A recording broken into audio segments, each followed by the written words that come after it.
Welcome to the future of gaming. My name is Dan. From Let's Talk Games, this is the PlayStation 5 event. I guess recap? Thoughts? Impressions? Whatever the name is. I'm Dan. Next to me, Uncle Chant. Say hello, Uncle Chant. Hi, it's me. And Jamie at the far end looking so excited. I'm riveted. For what lies ahead. 11:30 p.m. in the evening, recording our second podcast of the day. That's really the first one. Right. Spooky. So let's go back to the future. We had the PlayStation 5 event. Sony decided to come out of their little hole and show us what their plans are, what they want to give to the people for money, obviously. So I'm just going to keep this real generic to start off with, boys, because I know we have all very different impressions. I feel like I'm going to overcompensate for what I actually feel like to compensate for what is about to come. But how did we feel about the overall presentation? So don't get into the games, just how did we feel at the end of the hour? Where are you going first? Me, lukewarm. Disappointed but excited, but not. That's the logic in my brain. I mean, ups and downs. Ups and downs. It wasn't perfect. It's been lauded as perfect, and it's bullshit. It was far from. There was a lot of mistakes throughout. It's not the most exciting conference I've ever seen. What else can we expect? Do you know what I mean? This isn't E3. It's something that's been, likely rushed together on time that people weren't accounting for. Like, for what it is, it did its job. But yeah, plenty of ups and downs. So I'll stick with lukewarm. How are you feeling, boy? Hang on. Have you got an idea, Chan? It looks like a light just came above your head. A bit of an opinion. Not biased at all. Look, I was a bit. I wanted to have my socks blown off. Like the hype. Without saying too much, because we're going to get into it, the hype building up to this was the same kind of hype as the Inside Xbox hype for the third party only reveal of gameplay stuff. Whereas this was to be and is the PS5 reveal. And I felt they didn't come out swinging, if that says anything without saying anything at all. Where I ended up having to just leave because I had to go to work. And I was like, I don't care. I feel like I just wasted an hour of my morning at that point. And the actual most important thing happened at the end, of course, which I was pretty confident throughout the course of the video that wasn't going to happen, but it did. So back to you. Yeah. So my overall impressions were, I thought it was great. Not amazing. Like, let's try and put the level here. It wasn't amazing. I think they did everything that I assumed they were going to do.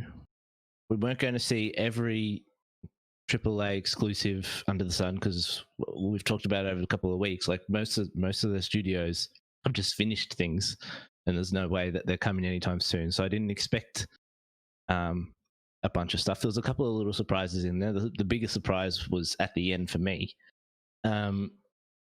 And it's really difficult with these things because, like, I've spoken about it over the last couple of weeks, where I've mentioned how, you need to, I think I was talking about Studio Japan. I was like, they're going to have like a kid-friendly game or whatnot. And then, they have like 3 different ones here. Like, there are games here that are all different types of games.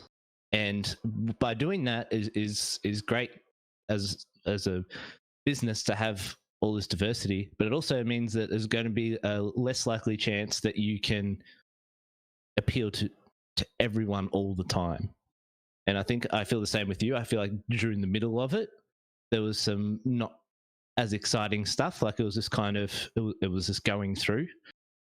I did appreciate that most of the stuff was like no more than a minute trailer. Like they just got through in a minute and then moved on to the next thing, and then had a little talking head. I liked the way that they had everyone talking. It didn't seem like everyone was just at home. So I don't know how they did it, but the presentation itself and the transitions and stuff looked really good. I think the quality of the production was really good. Agreed. But yeah, you know, if I'm rating this on a scale, I'm giving it like a 7.5 or an 8. Like I'm not overly like, you know, creaming over the screen here. Some people in particular, I'm not going to name names, that are like, this is going to go down in history, man. Like, oh my God, really? No. I don't know what you're referring to, because like, I think of back to, you know, E3s of like, in terms of Sony conferences, like 2016 or 2015, where they show off like this amazing stuff that no one's expecting. This is just like really good. This is a really good COVID-19 conference video. You know, it's not. It didn't feel like a state of play. But it didn't feel like a normal thing that you would see at E3. It was kind of in between, and I was like, "That's fine for where we are." So unless you guys got anything else to talk about, we can actually start talking about the games. I'm going to push it forward straight up, saying the production, as you say, yeah, awesome, cool. The content is the thing that we're going to talk about, and they start off with a 30-year-old game. GTA. So the first one, GTA Online. Actually, this announcement was the perfect metaphor for the entire conference, because it's like the first reaction is, oh my God, then it's then it is like, you're like, oh, that's nice, and it's a little bit of something we've seen before. Like, it's kind of the perfect metaphor for the whole thing, which is like, I've seen games like that, and it's good that it's coming. What's the next thing? And that's kind of what the whole thing equates to. Yeah. So, you know, not much to say here. You're going to get it to PlayStation 5 and Xbox eventually for free upgrade. They give you some bucks online. It's going to look good. I'm a bit disappointed they couldn't show what it might look like a little bit, but maybe I guess what it does look like. I'm more disappointed that that's what they opened with. This is a throwaway for like towards the end of the show, and just go, hey, by the way, this is coming. Like, that's your opening statement. Like, that was exactly, that's what I was saying. Yeah. See, my thing is like, they do it because it's still PlayStation 4 footage and stuff. So there's no way to put it. Like, it's nice that they got Rockstar there, but there's nowhere to put it. They might as well do it in a blog or something. Like, I don't think you need to show this. Yeah. I wouldn't have put it there if it was up to me. No, I would do something else. I'd do it like if you were doing like a third party thing in a month or something, right? Like because that's the other thing. There was no Call of Duty here. There's no like partnership deals necessarily that like we'll talk about some Bethesda stuff in a bit, but yeah, there's no like partnership deals coming through, so I don't know why you have this here. Anyway, then we move along. Please. We get Ryan. He's having a little chat, and we open with Marvel's Spider-Man Miles Morales. Now, there's been some confusion about this game after the fact, but in terms of the actual trailer, I think it looks cool. I like that it's coming in holiday. I like that it's coming essentially around launch, whether it's on the day or not. I'm excited to play more Spider-Man, and by the looks of even in the trailer, the way he flings himself about is more like lanky than what Peter Parker does in the Spider-Man game. Like, he actually looks like he has his own move set and his own way that he moves, which I think yeah, I'm just really excited for more Spider-Man. I did not expect to be playing more Spider-Man this year. It makes me think that a sequel is not coming for at least another couple of years. Chunt, what were your thoughts? Yeah, initially, like, damn, okay, I'll wait another 5 years before I play this, like I did with the first one. But as Jamie, I know, is biting at the bit to say, maybe I will be able to play this on the PS4 before I trade it in. Jamie, your thoughts? So yeah, same. I mean, we all kind of watched this show and was like, right, oh, awesome, Spider-Man. Like, you open with GTA and then you hit Spider-Man. Like, open with Spider-Man, fuck's sake. Yes. Awesome. I mean, we were like, is this a sequel? Is it an expansion? What is it? There was no clear note of what on earth we'd just seen, other than a date for holiday 2020. So everybody else, obviously, again, like, wow, yes, it's coming like holiday 2020. You'll notice as well, just looking at that screen that I've got it held on there, captured on PlayStation 5, just with a PlayStation logo. There's no like just for that. Should have been a bit of a giveaway.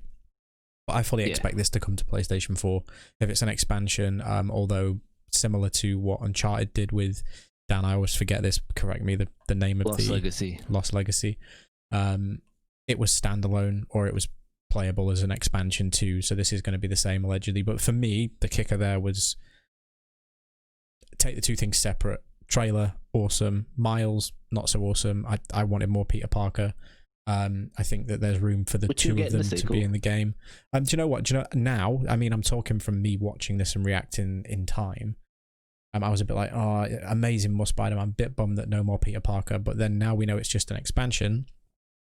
I'm much more fine with that. Like, yeah, it's a Miles expansion. Great. Yeah. It's not a fully fledged like sequel, because I think the sequel, as we discussed in our spoiler room show for Spider-Man, I think it has room for the both of them to grow as characters, which would be fantastic. The second side to this is the sheer fact that it's not that it's an expansion wasn't highlighted. That's information that you need to give your audience. So not only have you just come out of the gates and gone, here's a PS4 game that's also coming to PS5, and you've played it on you might have even played it on PlayStation 3, must be honest. Came out at the end of that generation. And then you go with this and everybody gets excited. So I can see why you kind of don't pull this will also probably be on PlayStation 4. But this is captured on PlayStation 5. So largely, obviously I'm happy for more Spider-Man. We've all detailed how much we love the first one. Give me more, by all means. I enjoyed the last DLC for Spider-Man more than I enjoyed the actual game. So, let's see some more of it. So I went through a whole loop yesterday because when I saw it, I just thought to myself, all right, this is not obviously a full game. This is Lost Legacy. This is what Lost Legacy was to Uncharted. And for someone that played Lost Legacy, I really love Lost Legacy. And that idea got me excited because I'm like, we're not necessarily continuing the Spider-Man PS4 story, but we're getting more to fill in that world, which I thought was really cool. It's Christmas. It's a different time period, and we get to play a little bit more. So there was a quote that came out from Simon Rutter, who is the Executive Vice President, Head of Europe Business. Who came out saying that it's an expansion and not a and Insomniac Games came out on Twitter. It's like, not an expansion, it's a standalone game that will be set at a future date. Because when you say expansion, you're making it sound like it's DLC, like it's just you're going to get the original game and they tack this onto it. And they're saying, and Insomniac is saying, no, it's just going to be a game to itself that you buy and you play. Wow. Someone got the wrong message. And I don't know why they were talking to that guy and not the studio or exactly. A PR marketing person, because they're kind of going to be able to talk around that. What I will say though, and we'll talk about this a little bit later with Ratchet. When the first Ratchet and Clank came out, it wasn't a full price title. It was, if we want to talk about American money here, rather than $60 title, it was a $40 title. And when Lost Legacy came out, it was a $40 title, not a $60 title. And I feel like, being Insomniac, this is going to be the same thing. They're not. It'll just be. It won't be a full price game. It'll be a little bit less, and you'll just be able to play it on its own, buy a disc on its own. And yeah, I'll be okay fine with a standalone. That's fine. I just hope that it leads into the next one, like it ends on a tease. A la So Marvel. next we That's get- how they do stuff. Yes. next we get the obligatory car game that always launches with a new console, no matter who you're with. So we get a bit of Gran Turismo 7. Watching it, I think I messaged you, Jamie, while we're watching it, and I was like, I remember when I used to be into car games. I remember like back in 2002 playing Gran Turismo 3. It looks nice. They said there's a campaign mode. That might be the only way to get me into a game like this these days. But it's not high on my priority list. But these games are always there as a technical showcase. Like, look how pretty the cars look. Because you say that every time there's a new generation where you're like, look how pretty the cars look. And that's where it leaves me. John, have you any thoughts on cars? Yeah, I play the Forza games, man. I've fallen for them over the years. I didn't play the first lot, or Forza 2 or Horizon 2.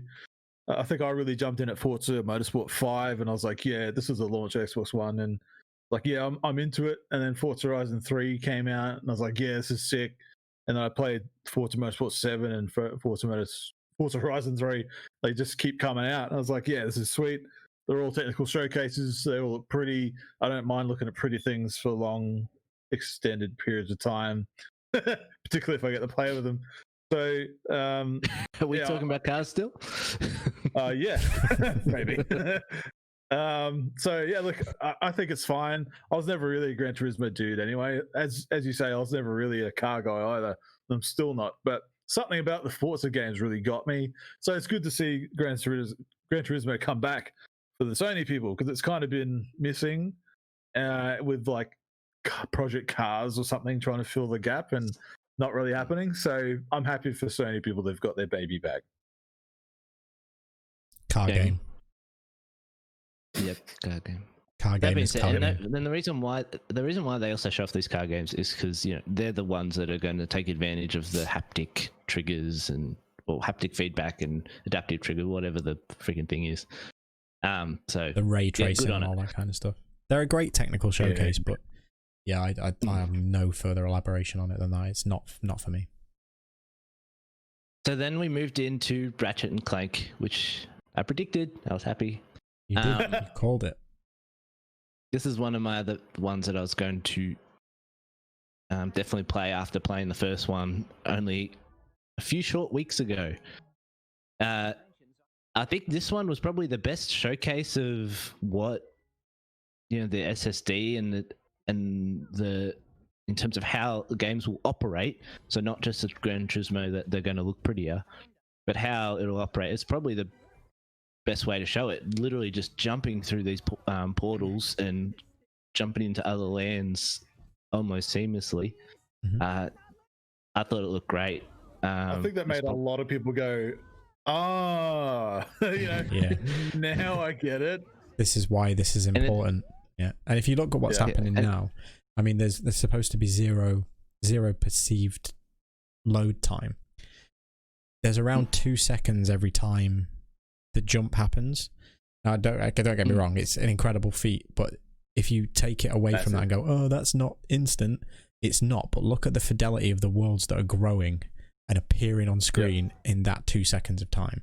You've got fully realized world happening like that. As you said, Danny, it's a massive showcase for the technology. Absolutely massive. Yeah. And so that's just the trailer portion.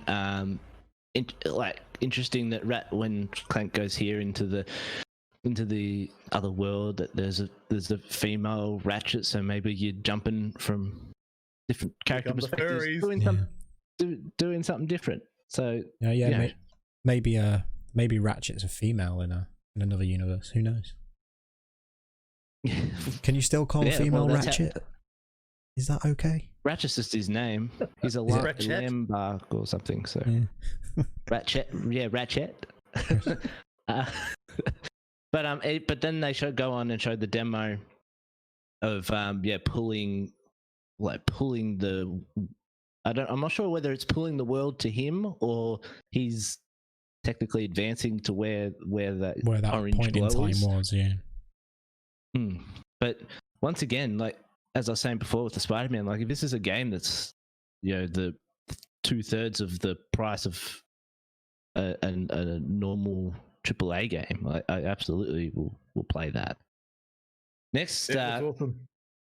next we move on to Project Athia, the game that will come out in 2026, because there's no way that game's coming anytime soon, and it's Square Enix. So this is Luminous Productions. It had a very specifically worded text there, which was developed exclusively for the PlayStation 5, but later on we figure out that it's also marked for PC. So, did you guys see the thing I tweeted you about how there's some certain assets in the cloud? We just saw it. In the clouds that look very Final Fantasy-ish. Yeah.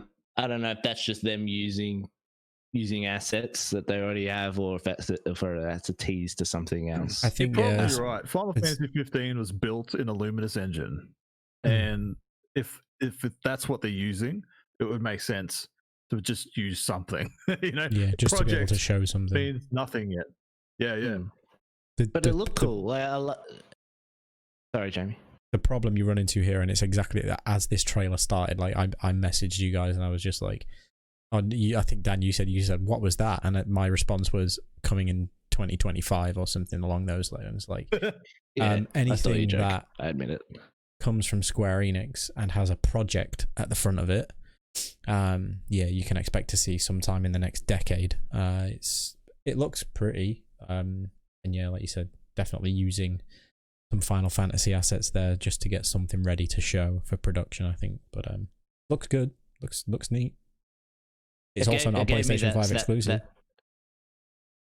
No, if it's coming to PC, and if it's Square Enix, I don't see how this is just going to be on PlayStation. Like after a year, it will be the same as the Final Fantasy 7 remake thing. It will go to Xbox a year later or something again. Yeah.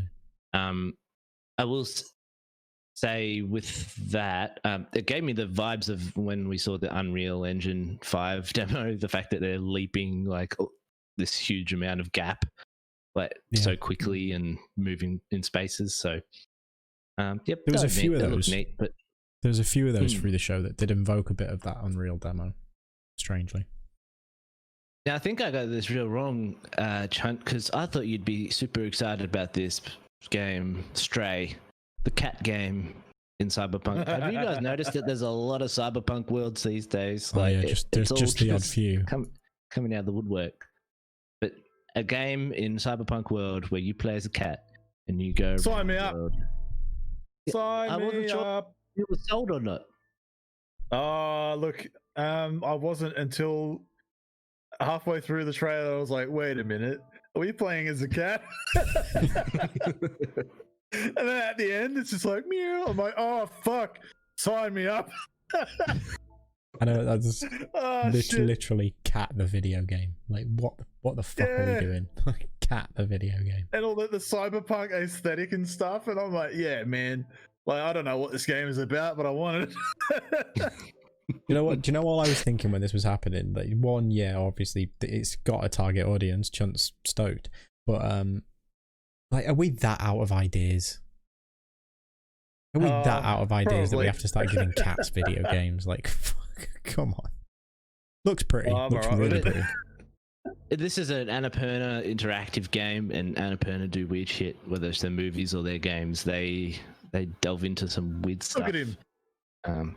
It was funny. I have these like rated, like a lot of these games rated in terms of like my must-haves are like Spider-Man, Ratchet and Clank, etc. And then I have interested, like the Project Athia, and then I have curious, and I have this game in there because I'm curious to see but I didn't realize that when I wrote curious that about curious about the cat.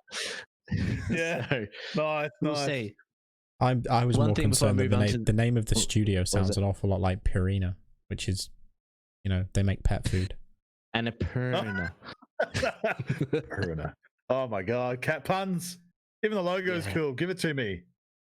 It was at this point that I was thinking to myself, before we move on to the next game, that like this is the part about E3 that I'd miss, that we would see something like this, and then the next day or something, you see like a developer interview or and they talk about the game and they show a little bit of the gameplay off or something like that. This is the part where I start to miss E3 because we see all this stuff and then we don't get to watch anything after the fact about more to learn about the stuff that we saw in these trailers. Yeah, I think the Jeff Keighley stuff and IGN's Summer Games, GameSpot doing their own thing. I think all of that will happen, but again, as we've touched on over the last couple of weeks, the annoying thing is that that's not just going to happen now across the space of a week. You know what I mean? We didn't watch this conference exactly like you're saying, and then waking up tomorrow and seeing a 35-minute gameplay demo and the developers talking about what you're going to be doing in the game and all that kind of stuff. Like, it'll be in 6 weeks from now on a YouTube channel with Jeff Keighley talking to someone about a game about a cat. And realistically, how many people pick that up compared to the amount of people who'd picked it up during E3? I think as you're right. It really does make me miss it as well. So I think at this point they start showing, like, they show the DualSense. The DualSense controllers and up next, so we get a... And this is when something clicked in my head where I'm like, it's interesting that they're showing this. And there's something else a little bit later on, I'm not sure where it pops in again, but they do, like, it looks sort of like a UI, and you see the PlayStation button on the screen, and you hear that click like it's been clicked, and then we move on. And that's when I start to be like, are they hinting towards something else? Like, why are you showing us the controller at this point? Like, that's when I start, in my head, I'm starting to think, The controller, I didn't think anything, but when we saw the UI, I was like, maybe they will show a console, because I was hell-bent on the fact that they were not going to. I was like, nah. Yeah. Within 5 minutes, I was like, we ain't seeing it. So then after the controller, we see a new game by Housemarque, which so we got obviously Herman talking about stuff and the talking heads. Did you guys like the talking heads?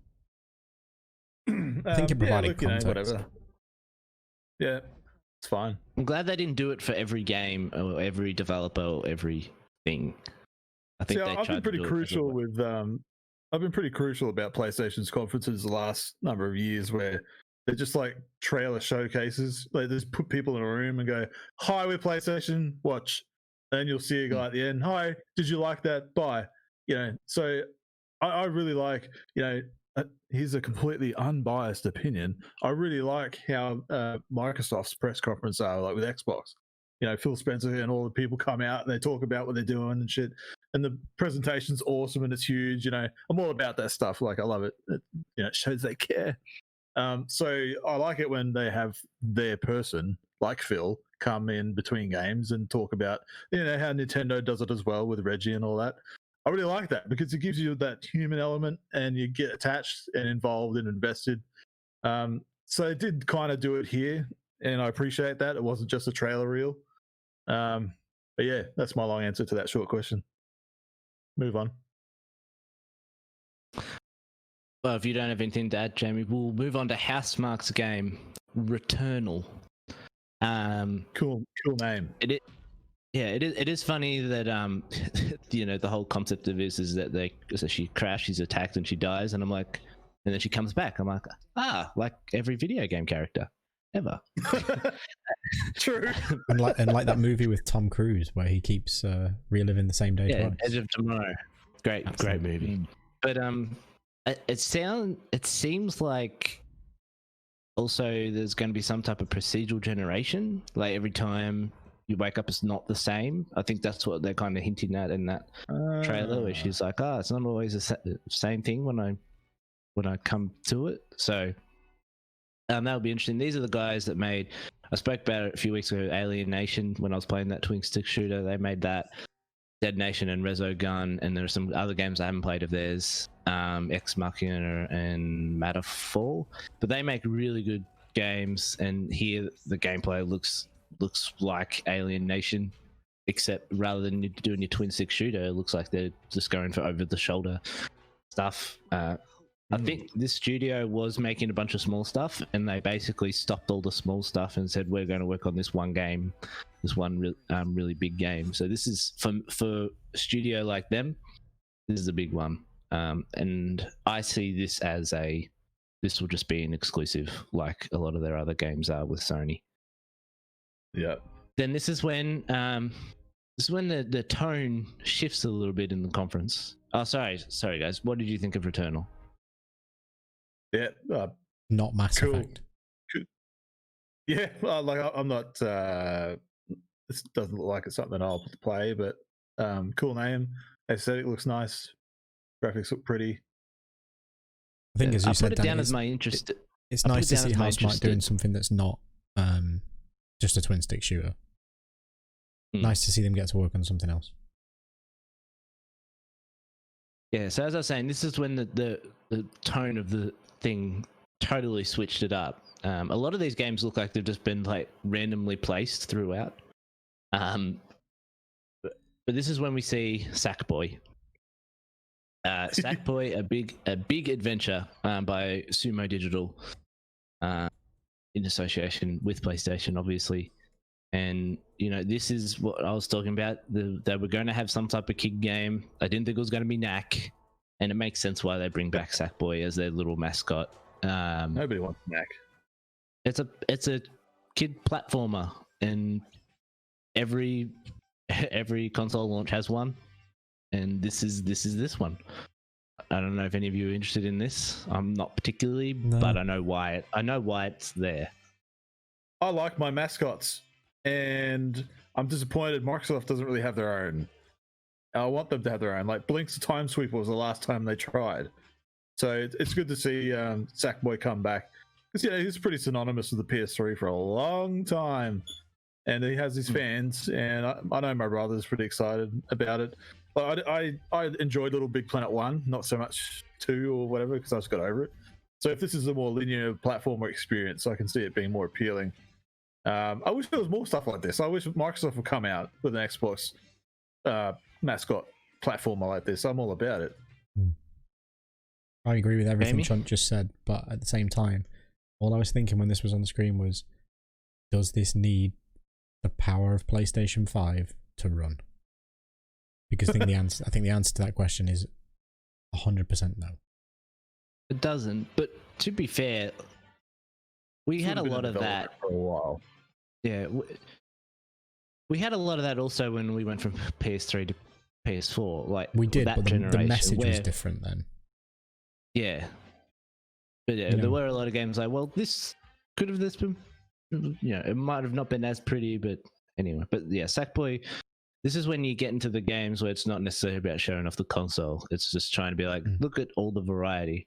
Yeah, this stuff's also next we move on to Destruction All-Stars, which essentially looks like, well, we'll take Rocket League and we'll basically throw Fortnite on top of it, which I think was your joke, Jamie. Twisted Metal had a baby with Fortnite. Yeah. It looks fine. Like, that being said, I dismissed Rocket League when it first got released, because I'm like, what the you're playing soccer with cars, so who knows if this this could be good. Like, open to hearing different. It looks like even if you crash, you're still in the race or in the destruction. Like, you can jump on other people's cars and shit. Yeah, I think this looks fucking sick, man. Oh, really? Yeah, I was like, holy shit, this is rad. Oh, like, I just think, like Fortnite, I hated it. Rocket League, I liked it enough to buy some of the DLC that was like Xbox and DC related, and I tried it, and I just got my ass handed to me all the time. But whatever, to get good. But it was fun, and I saw the appeal. And this one, it took me back to Destruction Derby. I used to have a demo disc on the PS1 for Destruction Derby, and my brother and I used to play that a lot, and that was just the demo. So and this just looks like a whole lot of fun. If I can customize my car and create a big dude with all the customizable armor and stuff, and if it does it right and it doesn't feel cheap and chintzy and whatever, I can see it being a lot of fun. Just the trailer itself, there's shit happening all over the place, and it looks fun. I don't need every game to be dark, serious, and fucking overbearing and whatever. And it doesn't look like I'm going to be insulting myself by playing it like Fortnite. So, yeah. I'm against fun, Chunt. Oh, okay. Jamie? Cool. Yeah, not for me, but I can see it appealing to an audience. As I said, I did make the joke, it's Twisted Metal for the Fortnite generation, and I can see it having some appeal to people of that nature. And obviously, Chunt, it's his type of game. Not for me, but again, I just had that same question reverberating. I'm willing to give it a go. Is it going everywhere, Dan? Is this an exclusive? Yeah, it's exclusive. It was developed with XDev, XDev is a studio with Sony that basically go around and help all other second-party studios, and they basically give them more people or help them with their work. So I guess XDev stands for extra developers. Yeah, makes sense. Smart. Next, we move on to one that I'm quite excited about: the Kena, the Bridge of Spirits. This is done by Ember Lab. This is when the two brothers, I think, this is that one with the two brothers. Yeah. That have just created a studio and made this game. This looks all kinds of cool. You're getting like your Will of the Wisps cross with Breath of the Wild stuff. It just looks bright. It looks fun, and it looks like there might be some cool story happening with the world. I don't know. I was really impressed by this. All in engine? Yeah, I think so. Do we know? Yeah, I think it said in engine, didn't it? But yeah, so at the start of this whole conference, they say everything running in here is on the PlayStation 5. It's whether it's pre-rendered from the hardware or actually running in engine though. But this, even that's very Legend of Zelda vibes. I actually got really Fable feels from it. Like Fable 1 kind of vibes. Yeah. But yeah, like just watching, there's a couple of moments there where you see obvious gameplay elements, and just looks beautiful. And I think, Jamie, you were saying that this is basically coming everywhere anyway. Yeah, it's already up for pre-order on Steam, and it's supposed to be coming to Xbox and Xbox One. No mention of PlayStation 4. So again, but this is kind of the time when I usually, when a new console comes out, because there's not normally as much to play, I try new stuff or different stuff because I'm like, well, I've got to play something. But this might be something that I can spend the money on while I'm waiting for the bigger stuff to come. I'm sold. I'm just watching that trailer again. It's like, this looks reminds me of Cameo. Yes. You remember that Cameo? Yeah, I do. Launched 360 so much. Yeah. The art style is very similar. So now we move on to this is telling, considering you just been watching 13 Reasons Why, but we say goodbye to Volcano High. We say hello to Life is Strange with dinosaurs. This is teen angst with dinosaurs at the bottom of a volcano, and they're all dealing with their own high school hang-ups, and it just looks like dinosaurs. Why are they dinosaurs? Pretentious as fuck. Why are they dinosaurs? Why are they not just high school kids? So confusing. Fucking hell, man. Watching it now makes me also think of like kind of BoJack Horseman or something. Like, yeah, maybe. Look, I groaned audibly at home when this came on. I was like, wow, furries are getting their own game. I mean, good on them, but fuck it right off. Like, I'm not even interested. Like, it just looks pretentious as hell. And I hate that whole. It looks like fan art, anime fan art from a furry. Got a budget and got people to make a game for them. Whatever. Everybody has a game for themselves, but whatever. This could have been on an indie showcase. I don't want to see this shit on a bloody PlayStation reveal. Like, go to hell. I feel awfully strong about it, obviously. I told you when we were talking about this as it was happening, I was going to remember every single game by the comparisons I was making it to, and this is Life is Strange plus dinosaurs. And I love Life is Strange. I don't care for cartoon dinosaurs, so yeah, not for me. Yeah, it's amazing how much the art style changes how you perceive the game. Because if that was a game made with actual characters and high school kids, I'd probably be interested. Yeah, same, absolutely the same. We move on to the Oddworld Soulstorm. Mate, this was more. I don't think I'm gonna get this. Like, I'm curious about it, but it did kind of give me that little nostalgia feel because I used to play Oddworld Odyssey, I think, back in the day, and I was like, I remember that. Yeah, that's it, Abe's Odyssey. I was like, I remember like this, like the tone and the character, like trying to like funny in this really like very depressing world of slaves and torture and shit. But like it looks like it's like once again, this is a game kind of that we've seen before, and it's just gonna look better on a new console. It's not an exclusive or anything, so this will come everywhere. So I'm curious about it, but there are other things ahead for me. Yeah, look, I'm happy to see him come back, have his time. Oh, sorry, Jamie, you go? No, you're going now. Oh, cool. Yeah, I'm happy to see Abe come back. He's kind of synonymous with PlayStation as well, I think, when you look back. I always associate the character as a PlayStation brand. So it's good. I'm happy to see him come back. So I know fans have been calling for a new legit game for a while, and they did that remake of the first one a while back as well. And this trailer just answers a question I've had forever: is why doesn't he cut the bands out of his mouth? And the trailer ends with a quick shot of him going to cut the bands from it. I was like, oh, cool, all right. I guess I'll have that 20-year bloody question answered. So, yeah, if that's my takeaway, I guess. I don't know if that speaks to anything positive, but it looks great. It's Lemmings. I don't really like Lemmings games or the follow me kind of stuff. I don't know if I'll play it, but I'm happy for everybody else that's happy. Yeah, to each their own. But I do feel that Abe should have died along with Earthworm Jim, and they should be penetrating each other's bottoms from the depths of hell. Jesus. Brutal.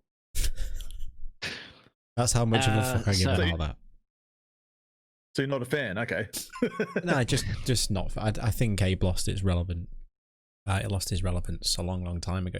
When we can all say that we enjoy stuff that's died, right? We've all enjoyed certain franchises or certain things that just fell away. I mean, I absolutely love Masked Rider. Where did Masked Rider go? Why did he not stay around as long as the Power Rangers did? Do you know what I mean? But certain stuff just has to die a death, and you just have to leave it. And I think that that Abe's Odyssey should have been the end. Where are we going now, Dan?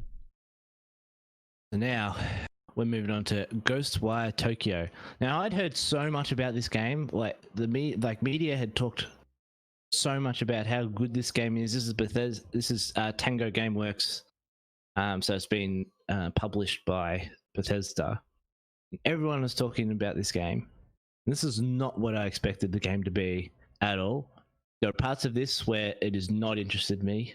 Like, kind of the horror elements and all that don't really interest me. I love that you can do like Doctor Strange hand signals. Like, that's very nice. But in the magic type stuff. But I'm real mixed on this one. Bethesda games have not ever really appealed to me. So they got me closer than this one, but I just don't know if I want to play it. Yeah, what are look, we I remember thinking? the trailer. I remember the trailer that they showed. Well, that chick came out on stage. She was like, adorable as hell and excited, and they showed this trailer. I'm like, oh, wow. I know it was a cinematic, but it looked cool. That concept looked cool. This doesn't look like that. And I remember thinking, what the fuck did I just watch? Like it looks insanity. That's what it looks like. I'm keen to know more about it. It looks insane. I could be interested. The first person stuff, I didn't expect it to be first person. I didn't expect it to look as I don't want to say blocky or whatever, like computer-esque blocky kind of art style. I expected something else, but I'm willing to give it a go. If it's on PS5 only, then I'm screwed. But So that's the thing with this game. It seems like it's debuting on PlayStation 5 and PC, and then eventually will come later. This is the same developer that did the Evil Within games, and those games look a lot nicer than this game does to me. I don't know what it is, but I'm not sure. Jamie, does this tickle any of your feelings? The premise does, but I have some of the similar issues to what Chomp was just talking about. It's maybe not what I was expecting after the initial hype and concepts around it, and we're going to get. The art style is odd. I think I said to you guys, I was like, this is a game that looks like I should be playing it in VR. You know what I mean? The kind of blockular surroundings and the very, very first person. Like, there's not even any offset or movement. It's very like straight arms, fire, do signal. It's a bit weird. I mean, I don't know if it's something I'm gonna play now. Before the fact, I was really keen, but after seeing that on the fence, I think maybe you need to see some. It's not something that I'm gonna go out and buy straight away. I can guarantee you that. Yeah, I want to like it more than I do, I guess. Yeah, is the way I feel. 100%. Next we move on to Jet, the Far Shore. When this trailer started off, I was like, what is this game? This looks really weird. As it went on, as a cinematic experience, I was like, I am sold on this game. I really enjoyed it. It's moody. I love the way how the camera is zoomed out constantly to show you everything that's happening, but you're going to be going to different worlds, it seems like. And a lot of people are throwing around Interstellar stuff about this game. But I was sold on this. I like the music. Yeah. The music sold me, and just what the gameplay looks like kind of sold me, just as a small experience that you can play for a few hours, I'm guessing. Sell ya. Was there go on a journey with me? I was there. I was like, yeah, okay, Interstellar. It's severely inspired by, I wonder if they had Chris Nolan on the board and Hans Zimmer on board. Who knows? But cool. I don't know what the gameplay was. I don't know what the game is. Moody as hell. Yeah. Looks lonely and ominous. Yeah. So, I mean, if that's the goal that they wanted to do with that trailer, they succeeded. I just want to know what I'm doing. I don't really know, but besides existing on a barren planet. Yeah. Interstellar, the game. I have nothing else to say about it. Not for me. I do think this game is also going to PlayStation 4, but I can't confirm that. It doesn't strike me as something that's not going to go pretty much everywhere. Like, it doesn't look demanding. Yes, it's not an exclusive or anything. Then we get to Jamie's most anticipated game, which was a weird trailer for him. Godfall. I'm gonna let you just lead this one off, Jamie, because I've been talking every single time. I mean, you're talking like, Destiny, The Division, Anthem, looter shooter. Like, this is the thing that fans like me are wanting from next gen. I mean, I'm going to play it on PC irrespective, but the trailer, weird trailer. It made me less hyped, and the music, I mean, I don't know what they were thinking. I actually saw a video from a UK creator over here. I don't know if you guys are aware of Arix Gaming. Guy used to work for Microsoft, set up a successful YouTube channel, etc., etc. He's like, let's watch this trailer back with different music and put more appropriate music behind it, and it changes it infinitely. It's much more fitting. I don't get that choice. It was an odd trailer. In terms of the gameplay, I mean, it looks no different to what we've seen already. It looks worse, if anything. The pre-render stuff that we'd seen looked really good. This kind of stuff looks a bit suspect. I'm still going to play it. Unsure as to what I watched. It definitely didn't do anything to increase my hype. If anything, it probably tempered it a little bit, to be perfectly honest. I was looking forward to seeing that, and it let me down a bit. Yeah, I'd have to concur. This is one of the PS5 trailers they revealed. I was like, ooh, okay, like this looks sick. I love the art style. I love the visually what it's doing, but I don't think it needs to be on. I don't see how this has to be on PS5. I just don't see it going, you know what? I'm looking at this, and this can only be done on PS5. There are games that are on the tail end of PS4 that just they just melt your face, and I don't understand how they're running on such ancient hardware. So, I'm tempered, just like Jamie. Music, dumb choice. I'm looking for another game like this. Like Destiny is rad, but I like third-person type action games, and I was hoping this would be it because Destiny, DC Universe Online, it's like a 100-year-old game now, and I just can't get into it. And I'm looking for another one like that, and I was hoping this would be it. But we'll see how we go. It's just a trailer. I don't really know anything more about it than I did a year ago. Yeah, I actually didn't mind the music. It grew on me as the trailer went on, but this is a game that I need to see just like a 5 to 8 minute like gameplay thing of like just show me what the game is. Like just show me what the moment to moment stuff is, and it could be really, really cool. But it's like they went and hit someone, and then it cut to another person. They went and hit someone, and then went cut to. It didn't show the natural. Didn't show the natural flow of combat. Console exclusive for now, but it will go everywhere later. It'll eventually get to Xbox, and the daft thing about the whole thing that we've seen there, these games, you're exactly right, Dan. You need to see what the game is. Like, we found out about, was it last year this was announced at last year's PlayStation conference? Yeah, so a year's passed. We still haven't really seen gameplay. Like, this thing's coming out soon. Like, just show us what it is, show us what it looks like. And it's the same thing as Marvel's Avengers. Like, I just need to see.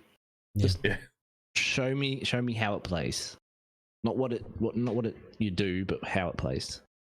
Then we had a really quick trailer of Solar Ash. I need to see more of it. I don't think the glimpse of this Solar Ash game gave me enough.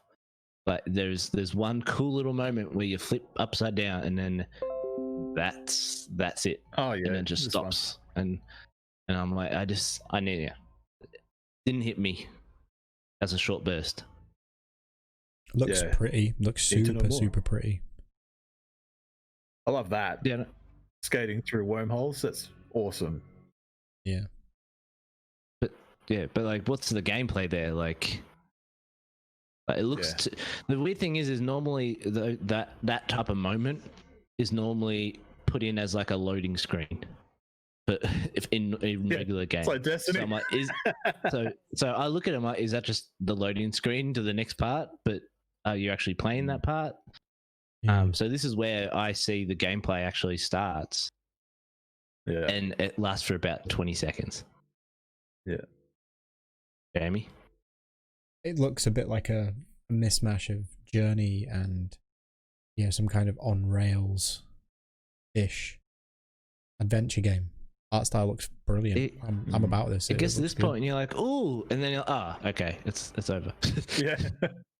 It looks like a really decent game. I would like to point out, before we move on to this Hitman 3 trailer that they showed off, apart from Matterfall and I guess Ratchet and Clank, there have been no games with guns up to this point. These are all platformers or swords or shooting arrows or wielding sticks. But there's been, and I guess, well, GTA, I don't count. It's got to stay. But like, they're all, like, they're not just shooters everywhere, which I thought was really nice. Like, they're all just different stuff. So Yeah. I did notice that after the fact. I went, oh, I haven't seen a gun in a while. Anyway, we move on to Hitman 3. Hitman 3, the Hitman franchise for me, I've always appreciated, I've always loved it. I've always bought the games, and then a lot of the time, especially with the way they do it now, once I've done the mission and stuff like that, I haven't gone back. But I really, really like them. So I always buy them, even if I don't play them and finish them, which I don't think they really ever finish these days because they just keep adding maps as they do. But more Hitman, I'm sold. Guys? No interest. I just stealth games and stuff like that. I just can't do it. Like I'm like a bull in a china shop. Yeah, looks amazing, but again, I grew quite tired of the Hitman games way back in like Absolution, and they've not done anything different enough to bring me back in. So yeah, not for me, but looks super pretty, looks really good. Pleased for fans of the series that they're getting kind of the wrap up to the trilogy. I will say, I feel like the Hitman games after Absolution, I feel like their actual look of them went down. Like, I'm not sure if it's because they were using a new engine or it doesn't look as good as it did in Absolution. And then this kind of shows me that maybe it's actually gone up a level again, back to where we were in 2012 or something like that. Next, we got another exclusive, which is Astros Playroom. I like this, but I only like this because I've played Astrobot Rescue Mission on VR. And to be honest, I'd rather go play that than this because the VR adds so much more to this gameplay. Yeah, I don't know what you guys thought of this. Once again, it's another family-friendly game. They're showing off, trying to cover all their bases. Yeah, good platformer. This is something, again, I wish Xbox had. This kind of thing, like amongst all the serious and big stuff, but I'd love something like this that Xbox had, because there's people like me out there that want it. I saw this like, damn, I remember seeing these guys on the PS4 and when they're inside the remote and stuff, and I was like, yeah, that's hilarious. But now they're getting their own proper game by the looks. I would play that. I really would. Yeah, it looks. It's Jamie. I don't know why there's another one of these types of games. I mean, obviously the more the merrier, but family friendly, as you said. The more of them, the better. Nice to have more of it. Do you know what? I think they're using Astrobot as a bit of a mascot by this point.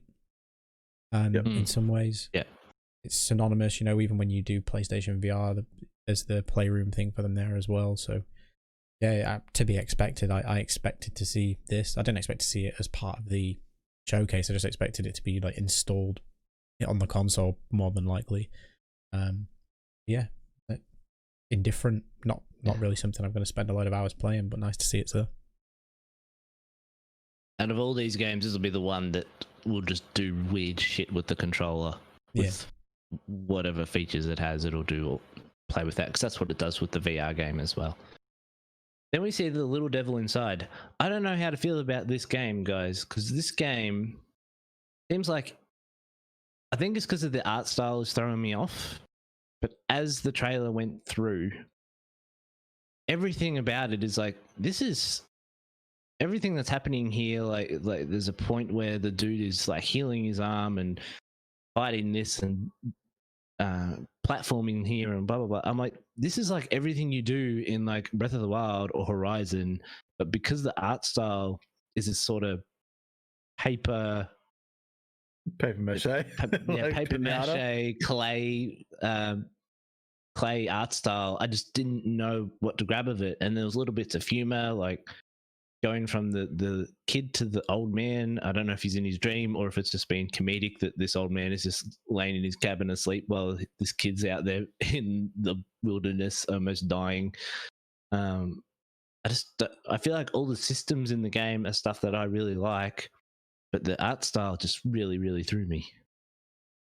Yeah, I guess that's a good thing though. Like, we've had a lot of games that look the same, and that's one thing I've noticed on this offering that we've been watching is the varied art styles. It's not like all the same stuff that we're used to seeing, and I've noticed that's changed in the last few years, where you're starting to get more of those unique looking experiences and stories and stuff. So I think that's good, and in a way, like having an art style come out and make you feel like, I don't know about this. It's a challenge for a visual challenge, and for you to go, all right, you're identifying that you're unsure about this, and it's to me, when that happens to me, I'm like, all right, I'm more inclined to try that to see if I like that, because obviously I'm not used to that, or I haven't been open to that before. And I felt the same about this trailer as well. It's like, interesting. Reminds me of some of those like claymation, stop motion movies a bit. So yeah, look, I don't know more about the game, but other than the trailer, what it's coming to, if it's just an exclusive or what. But very interesting. Everywhere? Oh, cool. Right. Yeah, interesting. End of. It's bizarre looking, but I'm about it. Mm-hmm. Yes. I first thought they were trying to take this out of like Monster Hunter or something like that. The little things that they were showing. It's like, that's weird. Are they like not mocking it, but taking liberties a little? Yeah, all about it. Give me more of it. Need to see some more of what it can do. Again, something else that's been on Steam apparently for pre-order for about a year now. So I'm in everywhere. Right. And it still has TBA. Then guys, we move on to the biggest thing of the day. This is exciting. This is NBA. This is NBA 2K COVID edition. With one basketball. This is Zion Williamson, just in a court by himself because no one else is allowed within social distancing measures. The dual sense is going to make you feel the sweat. Yeah. Okay. 2K's coming. It looks pretty, but if any game you're going to show any type of gameplay, why can't you show this? The gameplay's going to be relatively the same. Anyway, it's coming. This is I always buy problem. Yeah, I always buy this game at launch, so this is going to be my launch game, and good on it. This is one of those problems that we've talked about during this COVID time, of this stretched out content releases where you're going to see this gameplay somewhere else, at another time rather than now, but whatever. I mean, I'm happy for you. I'm happy you got the confirmation it's happening. Oh, this was the one weird one. So, because I'd been used to seeing all the heads, the Sony heads talking, when Zion came on the screen, it was clear that he was just on a random Zoom call and saying like, yeah, play this game. It looks exciting. But everyone else was in this like professional lit area. And he's like, yeah, he's just got the earbuds in. He's like saying, yeah, go play this game. Yeah, the pixelation was real. Then we got a game which I do not understand why so many people are very hyped about this. This is Bugs Snacks. Oh man! So here's the thing. I understand. So these are by the same people that made Octodad. I never played Octodad, but I got the idea of it. You're an octopus trying to be a human, and you're trying to control all of its 8 legs at the same time, and hilarity ensues. I don't freaking understand what the hell is going on in this game, or this weird body morphing, like you are what you eat, literally. I don't know. Were you guys sold on this? Because everyone's very excited about this, and I don't get it. Well, I think if you notice at the end when the monster appears, I think he's all junk food. So I think it's going to be one of those messaging games of health food is good for you, blah, blah, blah, and you are what you eat. And you see all these good characters, they're all fruits and whatever, and vegetables. And then you've got this monster at the end who comes out, he's like meats and burgers and stuff.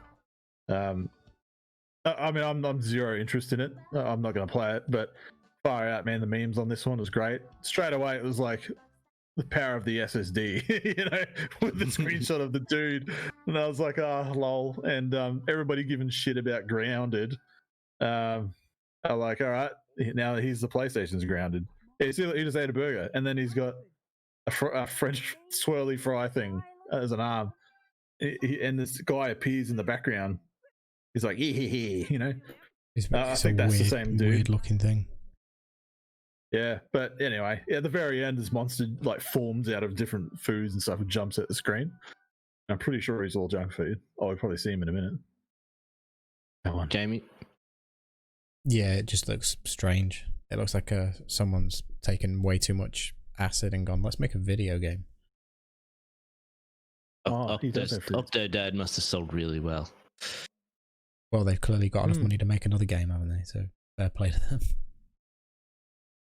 This is when they slowly are starting to push up the new the games now. A little bit more budget, we should say, where it's finally confirmed is Blue Point Games and Japan Studio are having the Demon Souls remake.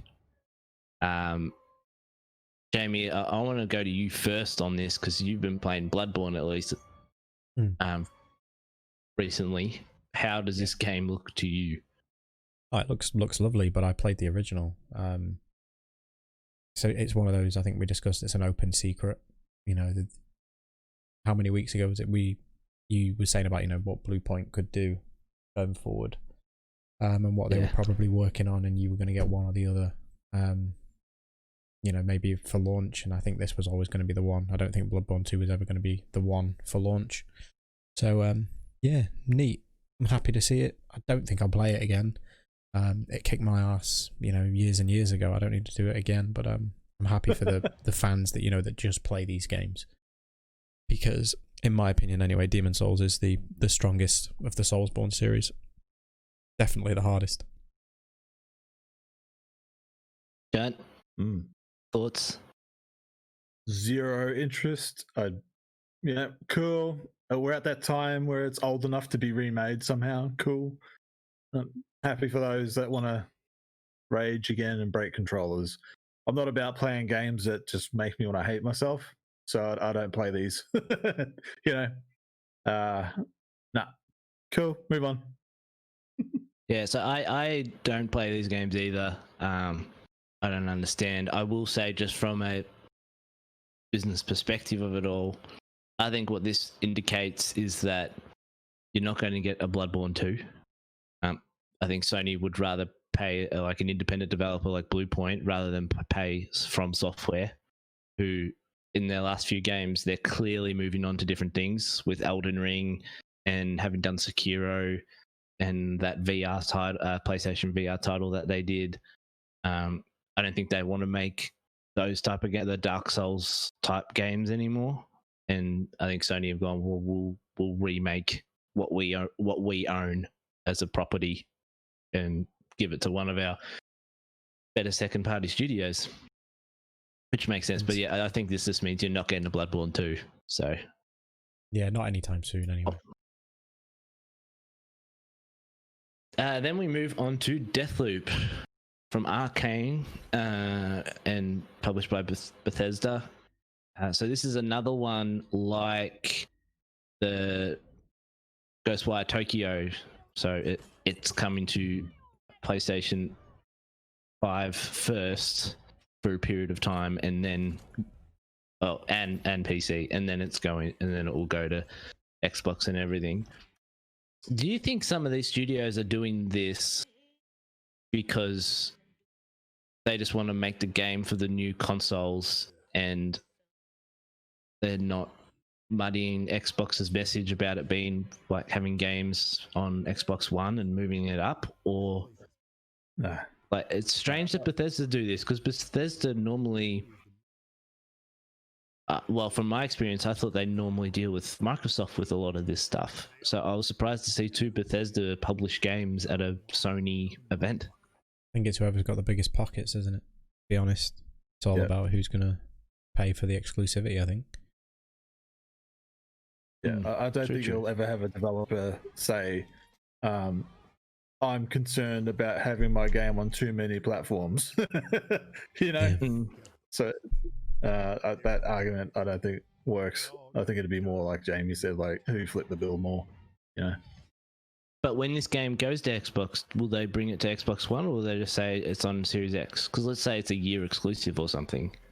They'll go to Xbox If it works One. on Xbox One, it'll come to Series X anyway, because everything that works on Xbox One works on Series X. No, but I'm So it saying, doesn't really matter. would they just bring it to Series X and not even worry about Xbox One? I mean that whole if this- messaging is Microsoft first party titles. So it's up to Bethesda, isn't it?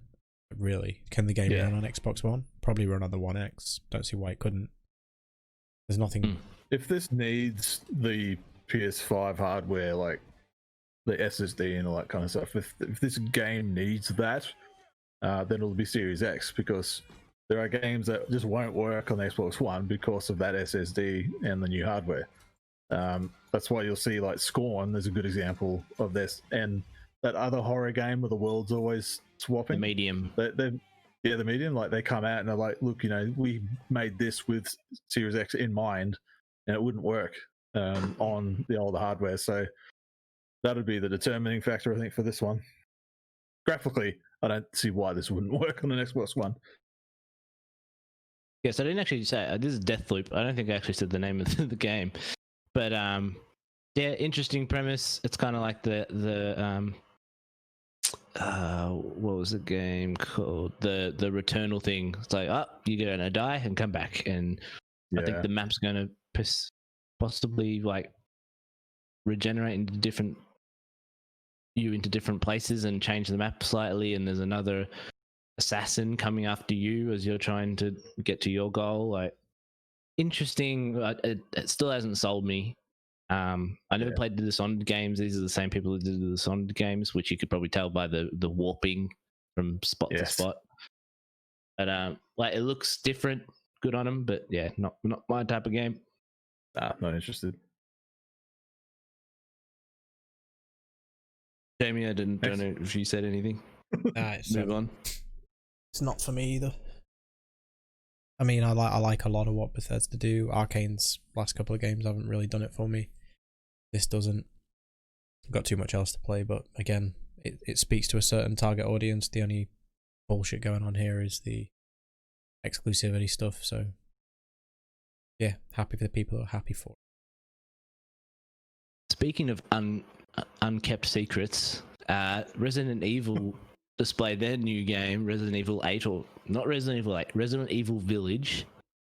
There are. It looks like there's werewolves now. I have not played these games, and it has gone way beyond of what I thought Resident Evil was in my mind. I'm like, oh, there's actual different stuff happening now.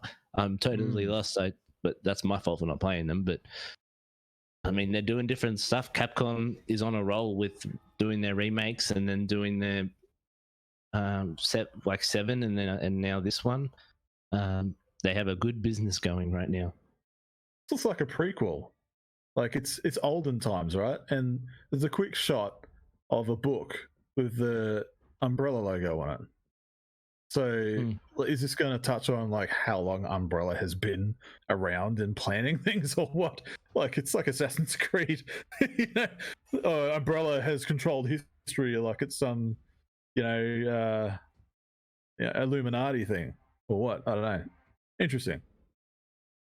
I mean, I think they're in like vague Europe area, like war-torn Europe area. So I don't know if it's olden time or it's just kind of a place that's stuck in time. I don't think it's olden time because Chris is in it.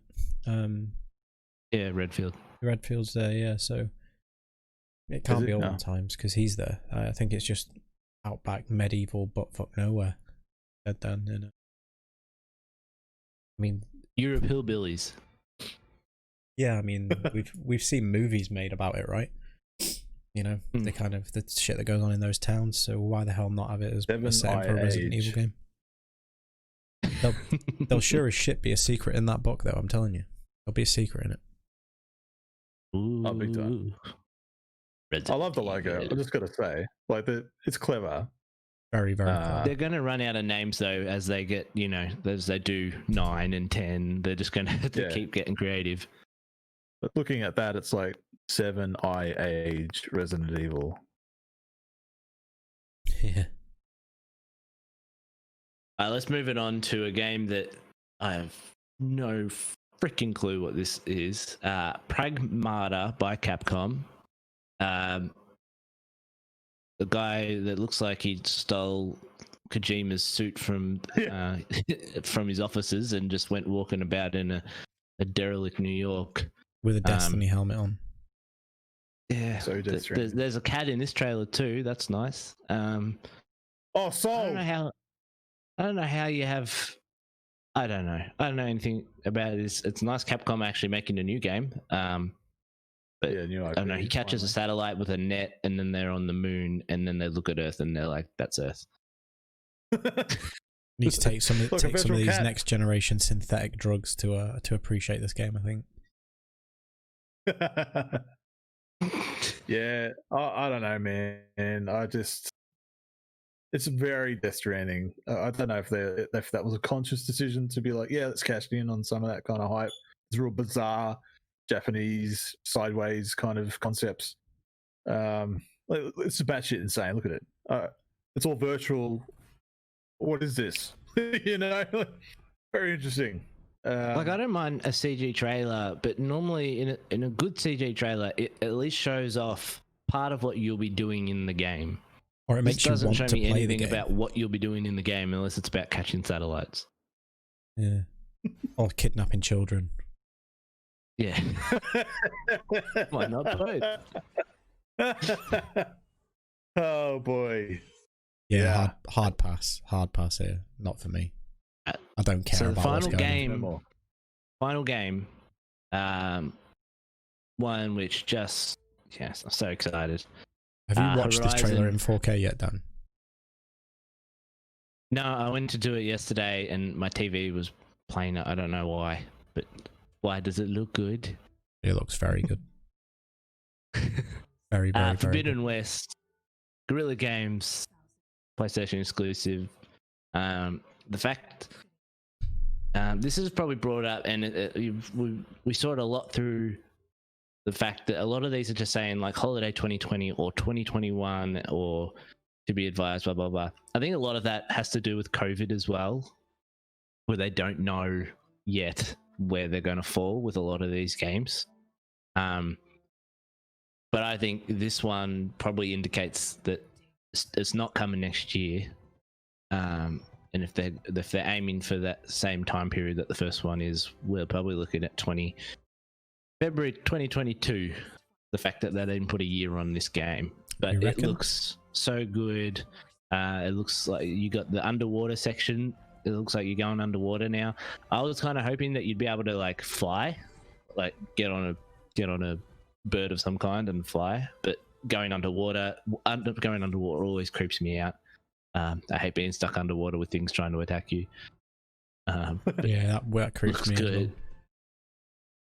Chan, are you going to play the first Horizon before this game? Yeah, I have to, don't I?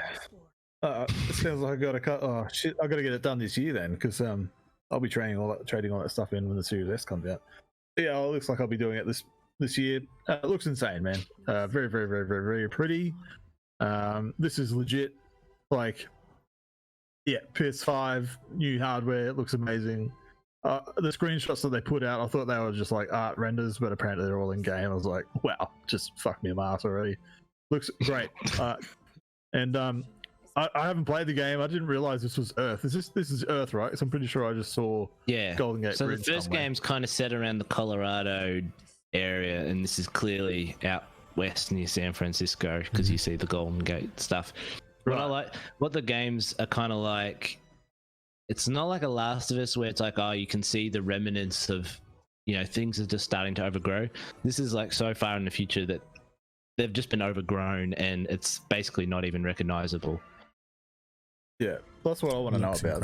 How the hell we got here. So I'm keen to play it. Jamie, thoughts? Yeah, I mean, just to that point, Horizon's still probably the best looking game I played of this generation. It's stunning. And this just looks leaps and bounds above. I mean, part of me still thinks this is a launch title. No way. Part of me You still thinks this advertise is a that launch shit. game. What have you got? What have you got for launch? Spider-Man. Nah. Don't think it's big. I don't think it's enough. Don't think it's going to sell systems. That sells systems. That's a good point. There was no date put Launch on it. window maybe, but I don't think not this year. There was no There's no way date. it's There was coming no this year. window. We don't even There was have no a- timeline. We don't even have a release date for the console. True, but that's why I think they haven't committed to. Don't be surprised if that's a launch game. Like, seriously, don't be surprised. I hope you're right and I'm wrong. I hope I'm right too. am the worst at this, and it's No, Jamie, I don't want this as a launch title. I don't want it sooner. Look, I mean, I hope I'm also right, but I equally would be happy if you were. They can take as much time with this as they want. The first game is an absolute masterpiece. By this point, like it is a must-play game. It's one of those games that everybody should play. It's, for me, the game of the generation in terms of PlayStation exclusives that I've played. So yeah, give me some more Aloy. Fucking love Ashley Birch, man. Aloy's a sick character. Give me some more. Nice. And then we get the big reveal. The big reveal came. I wasn't expecting it. Knack. Knack 3. So the thing with this reveal of the console, before we get into what we think it looks like in terms of what we think in terms of pricing, so I didn't expect the console, and then it kind of hits that point where it goes to a black screen, and I was like, oh, that's really cool. They revealed the console, and then it starts again. I'm like, oh wow, they really love their like console porn. Like they're just rubbing their face all over this thing. Like it's just going. And when it did pull back and reveal that there is the digital edition and the disc-based edition, I was like, that is so cool. Now I don't know what to buy. I am so torn and conflicted. But yeah, so first of all, before we get on to like pricing and what we think that Xbox is counter and everything, what do we think of the console? I think it's beautiful. Jamie. Beautiful specimen. Dig it. Really like it. Chan? I've had time to process it, and I think this would be an absolute prick to clean. I don't like it. It looks like one of those out there renders of what people think the future console looks like, and they're actually doing it. You know, like it looks like the concept come to life. But yeah, it looks pretty. No, don't get me wrong, it's a very sexy looking thing, but I particularly don't like it. I don't. I've had time to think about it. Yeah, the flaps, man. Love them flaps. So here's where I fall down. So basically, I don't think this is the best console Sony's ever designed. I think the PlayStation 4 is actually a really well designed one, but I think it's easily the coolest. Like, I don't think it's going to age well. Like in 20 years, people are going to look back and be like, "Whoa, this thing! What were they doing at this point?" Yeah. But I really like that they've done it. I really makes a statement. Don't get me wrong. It does, and it's just different to other black boxes that I own. You know, it's also kind of weirdly still in the shape of a 5. Do you remember that there was all that? There was all the it's going to be V-shaped dev kits. Yeah, to kind of 5V Roman numerals, and it is. It does also look like the entrance to something pleasurable. Yeah. With its flaps, but I think so. What I also decent. find interesting that it's obviously on a vertical stand there, and we've seen pictures that it can lie flat with a stand underneath it because of the curves and everything. But in every shot that I've seen and in the trailer and everything, when we're looking at it now, if you're looking at it on the right side, they never show that side of the console. They only show the left side, which has the PlayStation symbol and the top. So I wonder if there's something on that other side that allows you to rest a stand or something in there. So if you do lie it flat down, that it's not like the that. pretty side, so that they don't want to show it. Yeah, but so Chunt, you're Very, very 360 concave design. You know, the original 360. How it kind of has that inhaled look. Like, you know, I appreciate that. Whatever, I like that kind of design. But there's just something about it, man. It's just this will stand out like dog's balls on your display unit, you know. And if you, I don't know if we're going to look or talk about it, but I'm going to now anyway. Whatever. This has had comparison photos come out. That's what I was going to bring up. The disc, the disc size, the tray or whatever, the little slit there, comparing it to other consoles. And this thing is an absolute mammoth looking thing. People thought the Xbox Series X was a mammoth. Like, oh, it's too big, it's stupid, it's going to be crap. And when you look at it, it's as tall as the S is and the X is. And this stands like another half above that. And, you know, people like flipping on their heads going, oh, I never cared what the box looked like anyways. Like, fucking bullshit. Like, the whole conversation since the Series X has come out is the giving it shit about how it looks. And now they're like, oh, I love this. I don't care how big it is. Like, whatever, man. Anyway, that aside, you just know that they've given it ample space.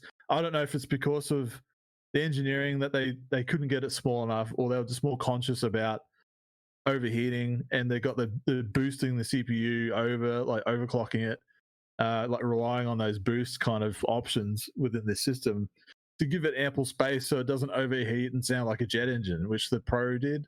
You know, it just seems like a really overcompensating thing, like the original Xbox One, like the original model that came out. It had this big ass fan on it, you know, and it was so big. That's just what it looks like to me. And yeah, the way it looks, if you're gonna have something that big, I mean, I guess why not go all out? But yeah, I don't like it, man. I have to say it, and that's not just me because I've got an Xbox Lite shining behind me and a green everywhere. I want to like it, and maybe I'll wait for a slim model 5 years later. Who knows? The interesting thing is, though, with these consoles, I'm not sure slim models are viable. I think because of the amount of heat that they're going to kick out, like they need unique cooling solutions, and that's why the Series X obviously has its internal cylindrical kind of pipes out of the top. I'll be interested to see a teardown of this, because looking at the renders, I can't really tell how they're doing it. Like, which are they both exhausts up there? So where's the intake? Does it sit underneath, kind of, you know, the fact that it's on a little stand? Is that where the intake is and the outtake, similar to the Xbox, is at the top? But yeah, I'd be interested to see a teardown. But as I said to you guys, I don't think a physical box for this exists yet. I think there's maybe mocks, but I don't think a production version of this machine exists yet. Which is why we haven't seen, you know, a teardown from someone literally today. You know, like, think about the Series X, that was shown, and then Microsoft were like, hey, let's bring a YouTuber in and have him play. I know that's difficult to do now given the times, but you could send, or you could bring in like one person from, say, Digital Foundry or somewhere to get them to look at a real working version of this. I'm dubious as to if a real working version exists. This thing's still. I think this thing is still going to be loud as shit. Anyway, but because I just don't like the vents. Like, yeah, they've got a lot of vents on there, I guess, but just the way it funnels, I still think it's going to be loud. Like, as long as it doesn't have fucking coil whine like the PS4 Pro has, then I can take the sound of air. I just can't take the sound of coil whine. It's awful. The other thing that this does. Oh, sorry. No, I was just say it fits my office setup perfectly. The whole the black and white theme with some accent colors. It's gonna look dampery in here, so I'm all about it. Hopefully they make good special editions out of it.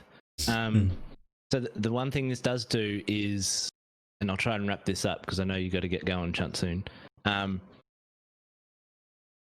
How this affects everything in terms of what they're going to price these two consoles with.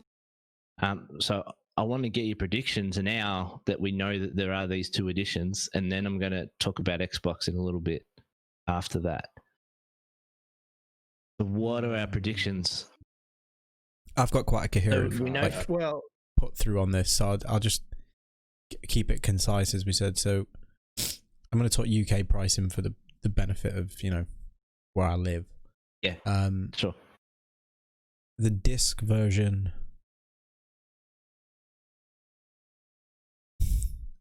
$550 with the disc, and I think $489 for the discless,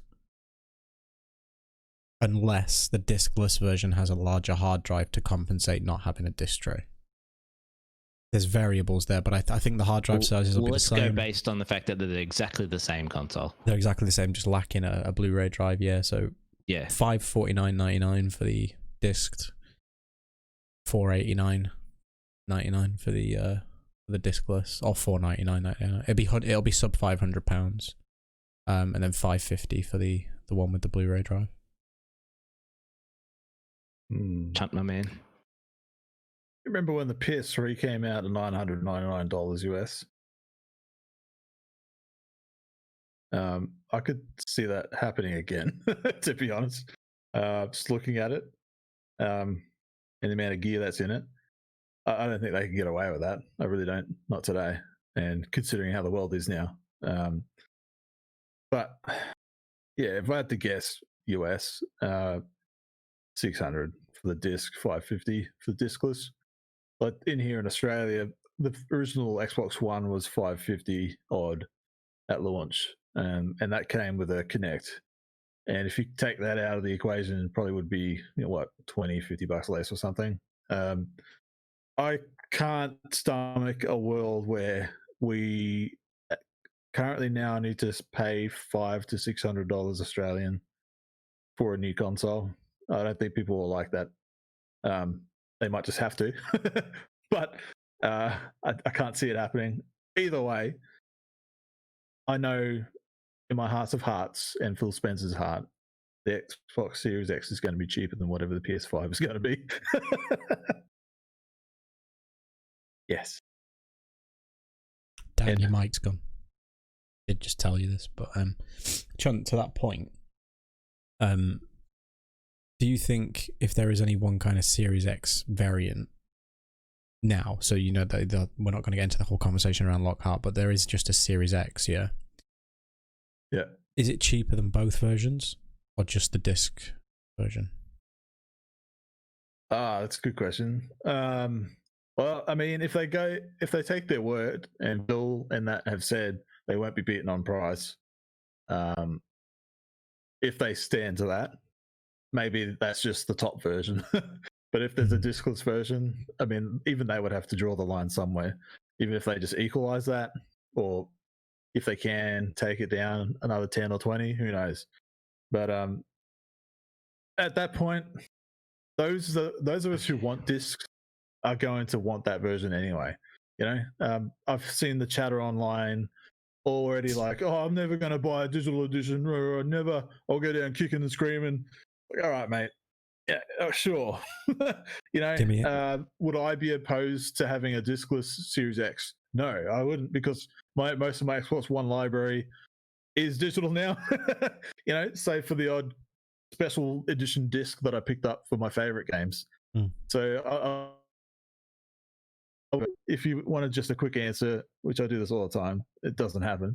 No, I don't think that would be cheaper than the discless version. I think they have to draw a line as well for themselves, unfortunately. All right, so this is my prediction. Sorry about that. It's not good when the host can't talk. So my prediction is, going off the rumors that this console costs $450 US to make, I think the digital version will come out $400, and the disc version will come out at $550.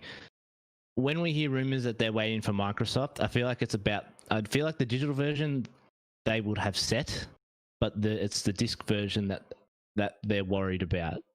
Because you got to remember, every time when a digital console is sold, the only way to get games on that console is through the PlayStation Store, and they're going to sell the games at the same price as at a physical retailer, and they're going to get more money out of every sale that's on that digital, so they can make up money by selling it at a loss, because normally consoles are sold at a loss. Like it's not a new thing.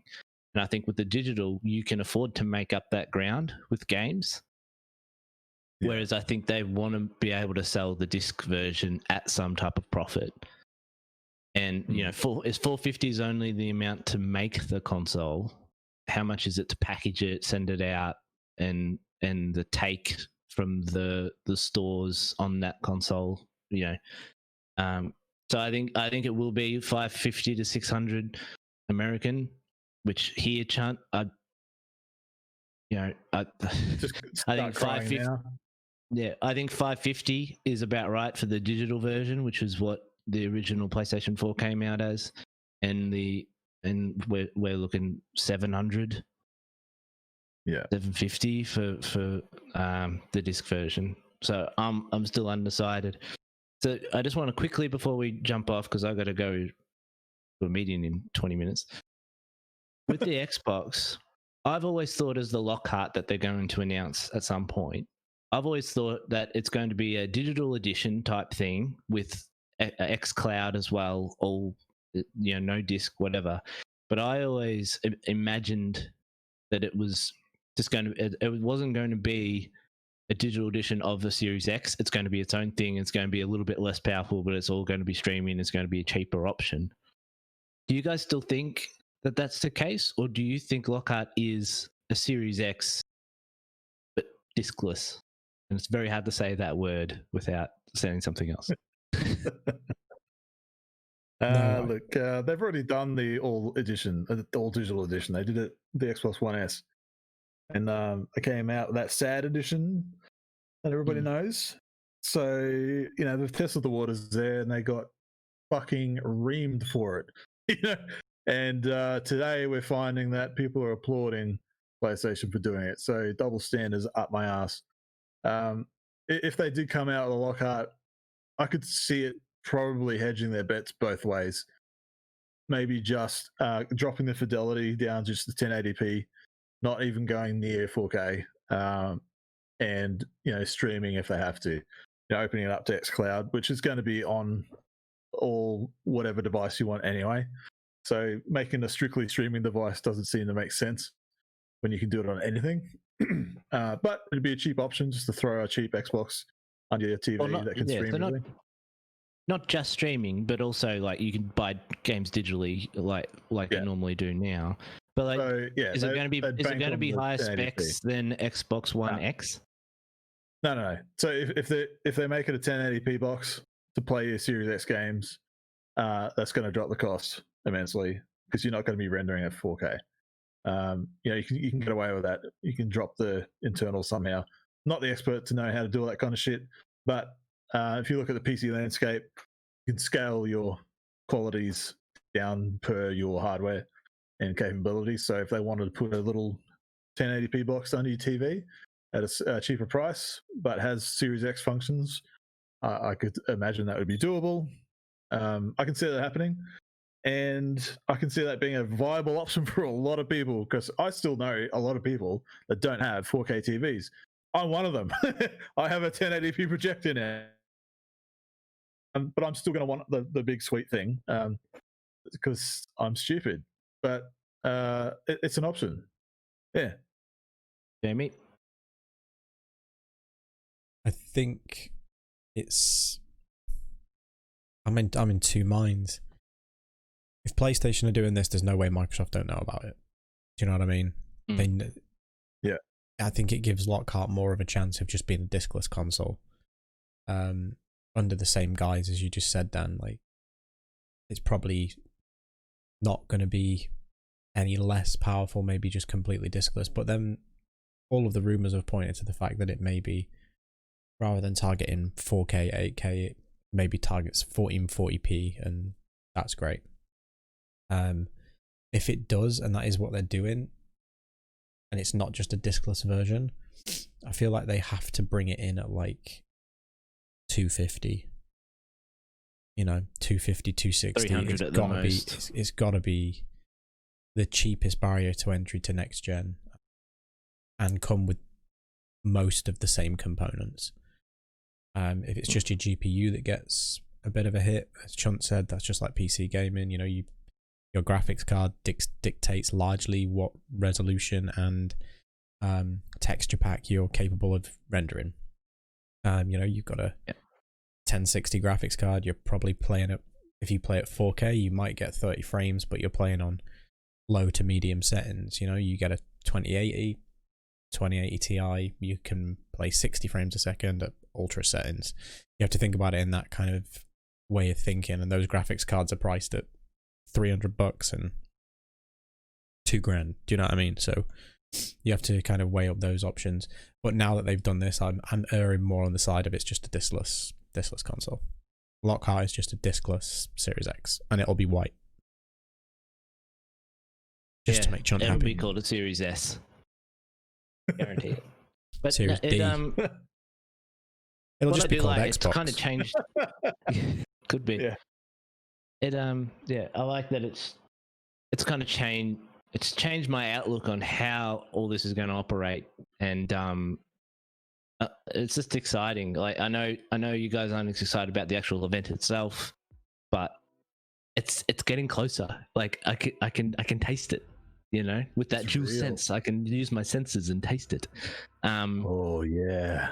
And it's only going to get better. We know that there's an event for both Sony, and there's a state of play for Sony in August. There's a possible Xboxing in August as well. So, you know, like things are coming, and we're still looking forward to Ubisoft and July as well, EA man. Play.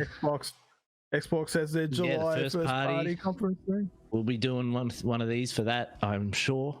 But I really need to go, guys. So thanks for joining me on this PS5 Impressions podcast, boys. And no worries. Yeah, Happy to be here. see you again next week. Yeah. Bye. Bye.